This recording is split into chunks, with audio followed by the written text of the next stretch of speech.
What's up, everybody? Welcome into another sad edition of SSPN. This probably isn't going to be the longest post game, not because me and Ethan don't love hanging out with you guys, but because we would just be sitting here repeating ourselves with how the last three games have gone. So I'll start off with two positives, Ethan, because just to try to make something out of this, we showed some fight in the fourth quarter, and I thought Jeremy Sohan played one of his better games of the season. I'll give it to you on on the rest of what you saw in this one tonight, man.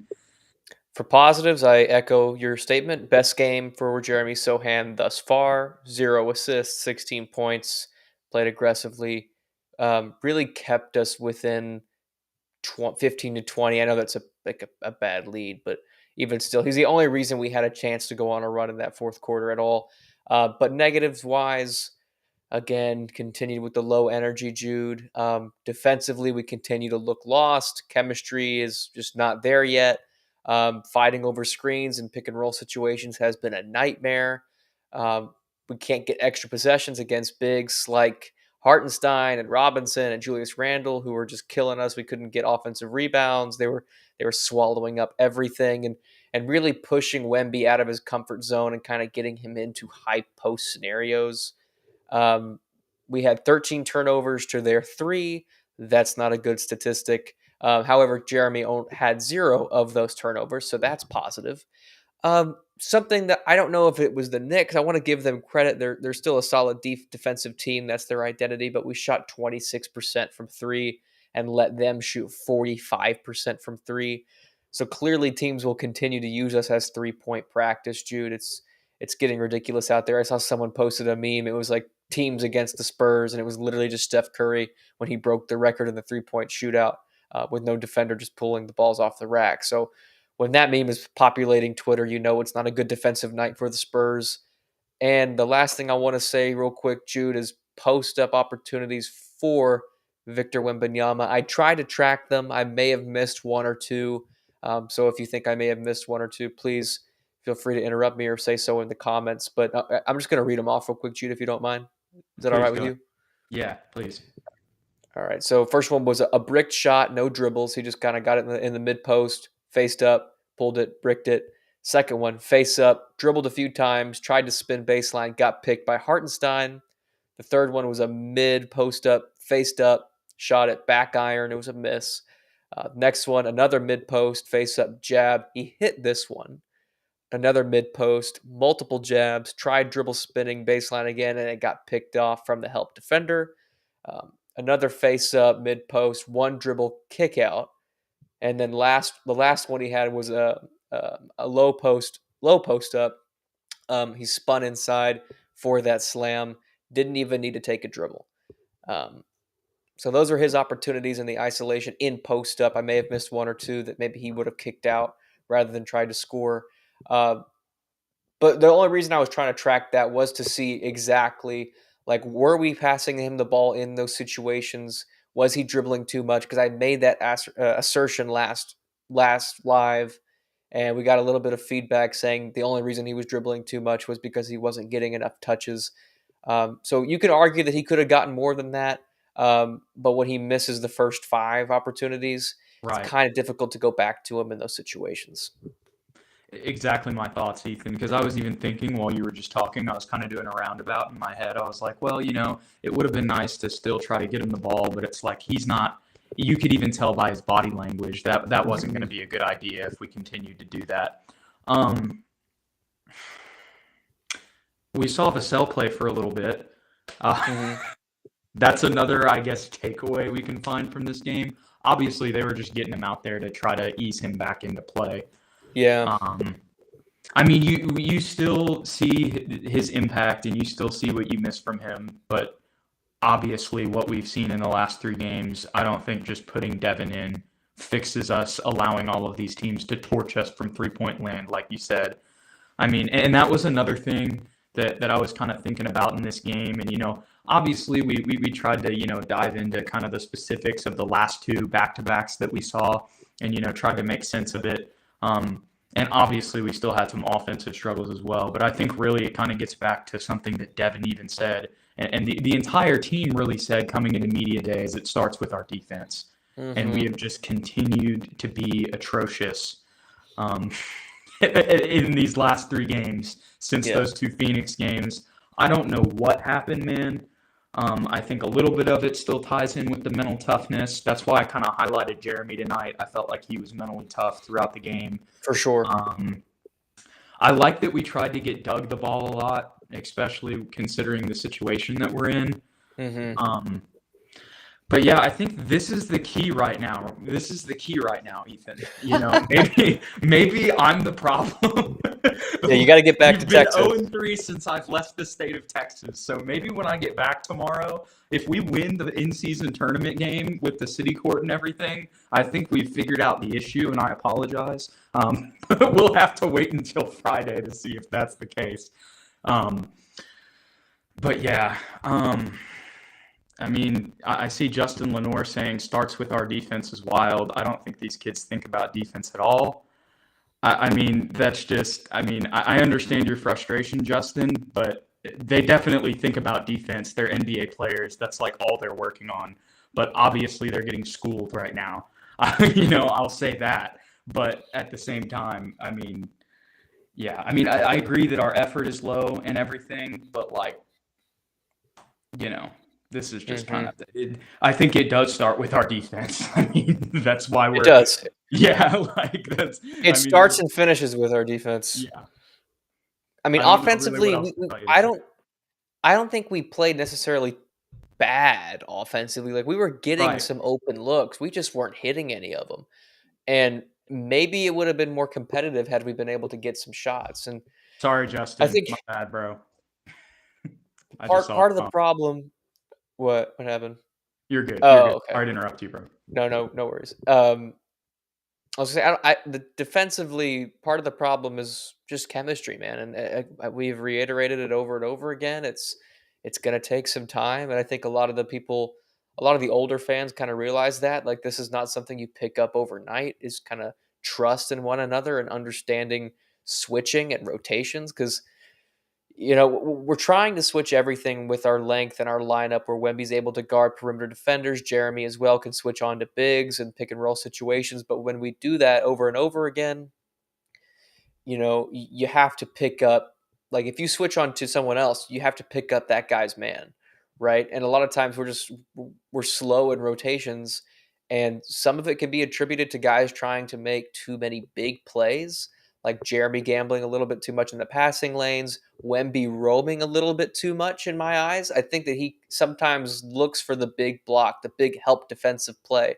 And those are great highlights. And I love when he does it because it's what makes him special with an 8-foot wingspan. But now that teams have some film on him, they know he's liable to drift away from his man, especially when his man's sitting corner. So, and the same can be said for Zach Collins, because neither of them are like super comfortable on the perimeter, even though Wemby's very capable at defending the perimeter. When they're help defenders on the weak side corner or weak side wing, it's just natural for them to kind of move away. And when that happens and guys kick out and the ball rotates quicker than we can run out to our man, we give them wide open looks. And any NBA team, if you give them enough wide open looks, you know, even if you make the adjustments and you start contesting in the second half, it doesn't matter, because they're in a groove and they've caught fire, and there's nothing we can do except get the women and children out. Yeah, and when you've got Quentin Grimes, Jalen Brunson, Emmanuel Quickly, I mean, you're giving those guys open looks. It's not a good situation. No. Defensively, though, going back to that, you touched on this a little bit earlier, but I think it's really been highlighted. Our pick and roll defense is just so really bad. They're either getting wide open threes behind screens when guys are getting caught up, or they're working through and finding a mid-range jumper pull up, you know. And it's just, you know, it's just easy. I mean, I can't think of how many times like I saw one-on-one with Emmanuel Quickly, and I was just like, oh, it's cookies. I mean, it's cookies. I hate to say it. I will say, you know, obviously this is starting to become a trend, and it's frustrating, but it is still the 8th game of the season. That's true. Not an excuse or anything, but it is true. I think Mark makes a good point here. And going back to Justin a little bit, he just said, I didn't mean that literally earlier with that comment. So shout out to you, Justin. Thanks for watching. Sometimes we have people in here that do mean that stuff literally. So that's why I took it that way. But Ethan, I mean, we could sit here and talk about this game, but I think we've kind of already covered basically all of it. Mhm. What I kind of want to talk about, there's two things we can end off with. We can kind of preview the in-season tournament game because obviously the ante is going to be raised in that one, and it's not going to get any easier when we've got to play Karl Anthony Towns and Rudy Gobert and Anthony Edwards. And I know that team's had their struggles, but we've had our interior struggles. I mean, tonight we got easily pushed around by Julius Randle and Mitchell Robinson. Mhm. And you could argue that, I mean, bluntly, actually, Cat and Rudy Gobert are bigger than both of them. So, well, now that I think about it, Mitchell might be a little bit bigger than Rudy Gobert, but I think those are two like true centers. Like Julius Mhm. Randle is a four. So we're gonna have that issue on top of Anthony Edwards probably in the pick and roll all night. Jaden McDaniels is another good young player for them as well. That's going to be a tough one. But what I wanted to ask you before we get into that, Ethan, you Mhm. know, since those two Phoenix games, we've just had like a massive drop off. Aside from the first half in the Raptors game, do you think like how much of this do you think is mental? Like, and I don't want Mhm. to say that it's all mental, but like, what do you, how do you make sense of just since that the collapse in the Raptors game that we just haven't been able to have a response in these last two? We've just come out slow, got down 20 and haven't been able to respond like we were in the first Phoenix game. I think a lot of it defensively is mental. Offensively, I think we're just missing shots right now. I think we have to get out of this funk, and hopefully, it will lead to more competitive games. Uh, but defensively, it's mental fatigue, and it's just lack of chemistry and understanding of defensive scheme and where they need to go after rotations. I think Devin can fix a lot of that. Uh, but I also want to give a lot of credit to the teams that we're playing. These have not been bad teams. I know we beat Phoenix, and they're a good team, but they were still without.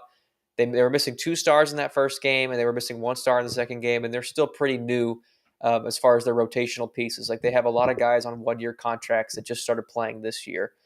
So as soon as we started playing some veteran teams with poise and chemistry, we started to struggle a little bit. So I think it's just something we're going to have to live with for a while. Yeah, and the other thing about those two Phoenix games, one, they didn't have Devin Booker in the first game, and then the second game was their first game back with Devin Booker. Mm-hmm. Yeah, Well, very these guys true. are playing And together. Wemby had 38. Like I said, if Wemby goes off for 38, like we're gonna win that game, Or the or first at game least be against, in it. sorry to interrupt you, but No, that you're first good. game against the Suns, Keldon Johnson 27 and 18 from Victor and Devin. Yeah, we haven't Mhm. had that in a while. Yeah, that it's been a minute. I feel so bad for Jeremy Sohan, dude, at this game because at the end of it, we were going on that mini run, and who was the color commentator? It was his like birthday or something today. The Hall of QB, Fame coach, Hubie Brown. Yeah, sorry, I was blanking on his name.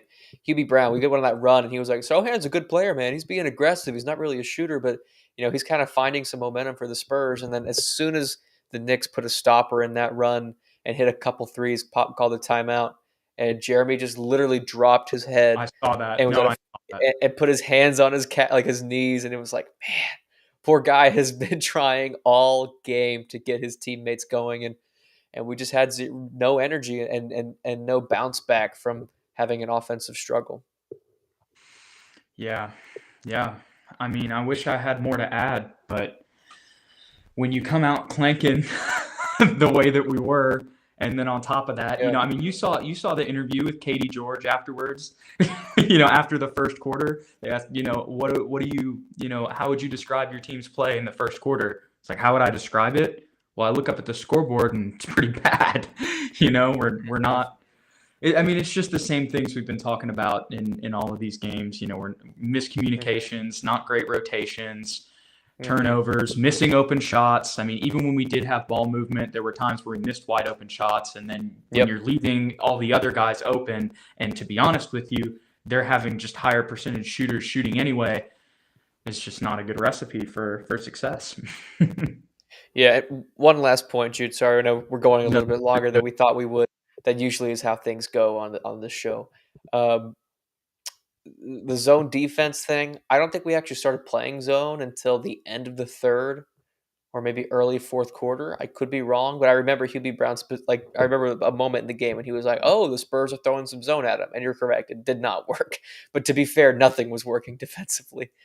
So it worked against the Phoenix Suns for a little bit, didn't work tonight. And also, Wemby did finally get some play time at the 5 Yeah. in the second half as well. But the whole game, he was guarded by Mitchell Robinson or Hartenstein. Like Yeah. they did not. Most guys have been defending him with like 6'5", 6'6" forwards that are strong and with low center of gravity. Not the Knicks, and they were pushing him out of the paint. Even if he got post like positioning, they were pushing him into like 16 feet away from the basket. Yeah, it's a long season here, but I think as of right now, Dark Aeon's comment right here, the NBA figured out how to play us. I think as of right now with the team, I think that's very accurate. What is Mhm. Wembanyama's weakness right now? That he can kind of get pushed around a little bit, and Mhm. we try to force him on the perimeter. Tom Thibodeau said, "Yeah, screw that, man. We're going to put Hartenstein and Mitchell Robinson on him regardless." And Mhm. look what happened. Yeah, he got manhandled. Shout It out our was man bound to happen. JR. He says Knicks bigs are bruisers and took this personally. Wemby Mhm. definitely has stayed out of rhythm and has rushed shots. Yeah, that's how it's been. And Illuminati says they manhandled Wemby there. So yeah, Ethan, it was a tough one. I wish I had more analysis, but a lot of the themes are kind of the last 3 games, at least the last 2.5 games, if you will. We just have not been able to get out of that funk. It's just been a repeat of that Raptors second half for the last 2 games. Mhm. Fingers crossed moving forward, Jude. Any final thoughts before we wrap this one up, Ethan? Let's get in the gym and start shooting threes on threes on threes. Everybody, I need everybody, everybody get with the shooting coach, Jude. Because if we get out of that funk, at the very least, we'll have some more enjoyable games to watch. We'll be in a better place, yeah, to start. We won't be in as much of a hole. Hmm. Another thing, though, that I do want to touch on, the last thing before we end, you sent me a tweet this week, and it was, I believe, from early last season, some of our ball movement, or at least at some point last season, It um, was. when Jakob Poeltl was still playing. And it was, obviously it wasn't 2014 beautiful game, the exact same, but it was 2014 beautiful game-esque. And it was just like when I saw that clip, it proved to me like, hey, like, other than Jakob, everybody in that starting lineup, I believe it was Sohan, Trey Jones, Keldon, and maybe Devin, I don't know, but it might have been Doug. But the point is, there were 4 other guys that are still on the team now. And it was just like, it was really sad to watch because it was proof that like these guys can pass the ball. They can move, have ball speed, and always look for the extra pass that'll eventually get to an open look. Um, and man, we have just not found that in these last 3 games, and that does tie into kind of what we're doing, as we've mentioned before, in the sense that we're not really running any super scheme stuff right now. We're just kind of letting Wemby play out there, but it's interesting because like I felt like in those 2 Suns games we were really like starting to call stuff a little bit. And maybe a little bit of that has to do with Devin being out because we obviously saw a lot of good things in the beginning of that Raptors half. But I would say that the first Raptors half had more to do with us scoring in transition than it Mm-hmm. did with, our offensive sets being in more flow. So while I will say, obviously, like I said, we're not really running too much. I have kind of seen a decrease as our rhythm has been off in these Mm-hmm. last 2 games. Does that make sense? For sure, and I think it stems from we have zero transition offense right now because And we the can't guys are get getting stops. offensive rebounds. We can't get a board. Guys are getting offensive boards and we can't get steals. You're right. So guys are just scoring and now we're forced into half court situations and that's going to be a struggle. Yep. Yep, Ethan. Mm, This is another one. Illuminati Sports and Gaming spacing yeah. is horrible. And oh, this one hurts. Adrian says, "Can we get Chip back?" Oh, Oh oh, no. and you look at and go watch the Thunder right now. Oh, that one hurts. Mhm. Sam Presti, you Steeler. You shouldn't Expert. have done that to us. Shouldn't have done that to us. You know what? Maybe it was a bad omen that when I flew over here, Brent Barry was on my first plane. I forgot to tell y'all that. And he was just passed out, dead tired. So maybe that was a sign that he was exhausted from what he knew was about to come. He was coming out of Austin, so I assume he was at G League training camp. But, after seeing him on the plane, like, I'm like, maybe it was just a sign that was about to be our defense the next 3 games. Sounds like a sign to me. Go ahead. Sorry. No, that's all I said. Sounds like a sign to me. Yeah, no, but funny story. I'll leave y'all with this, guys, because I know I just threw that out there. When I was flying to Florida on the way here, I saw a dude in a full like jumpsuit, and it said NBA Academy on the side. So I was like, oh, that's interesting. That's probably somebody who works for the NBA. And so, I was like, I'm going to go sit next to him, and I'm going to go to the restroom, because I did have to go to the restroom, but like, I kind of planned it out. I'm going to go sit down. I'm going to try to get a little better look at him when I walk past him, and then I'm going to go to the restroom. And sure enough, when I walk past him, I see the Spurs logo also on both sides, and I'm like, oh, okay, this is nice. And so when I come back out, I just go up to him, I say, hey, go Spurs, go.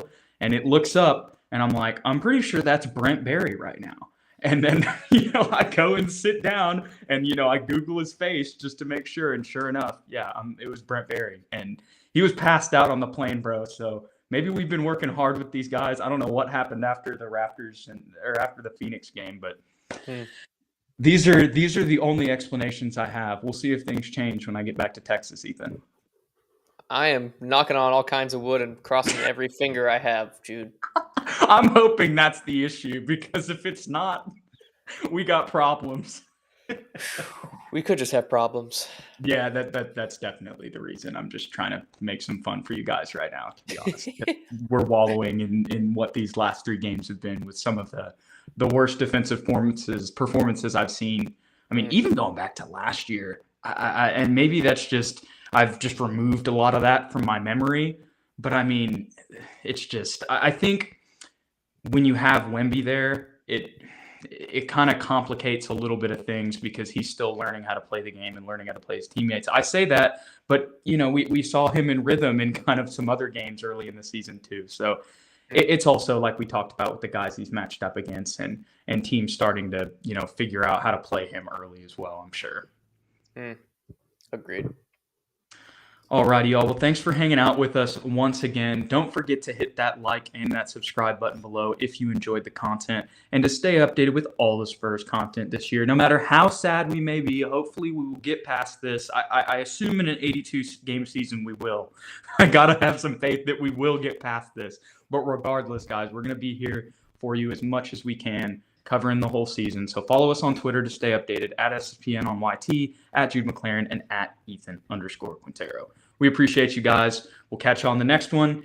In-season tournament time next time. We'll see if the Spurs can up the ante and go back home and try to turn this thing around. Go Spurs, go, y'all. We'll see y'all.